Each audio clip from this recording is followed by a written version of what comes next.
Welcome to the Slop Farm. Enjoy the video.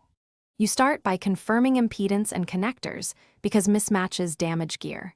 Turn the amplifier and speakers off, then run a heavy gauge cable from amp speaker output to speaker input. Secure the positive to positive and negative to negative. Once done, connect source outputs to the amp inputs using the correct cable type. Make sure to label left and right channels to avoid phase issues. These first steps prevent shorts and ensure proper signal flow before you power anything up. With cables connected, set the amp gain to minimum and the source volume to a low level, around 10 to 20%, so you control initial power. Power the amplifier on and let any protection circuits settle for 30 to 60 seconds.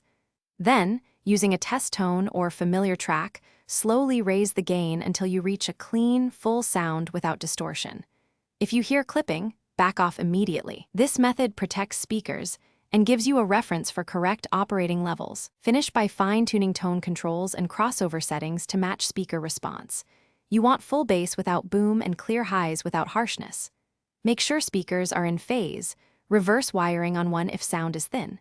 If you encounter hum or noise, isolate the source, try balanced cables, or use a ground lift on the amp. If there is no sound at all, check the amp's fuse, confirm speaker wiring and input selection, and then retry powering up after each correction. Thanks for watching. Consider subscribing if we helped you today.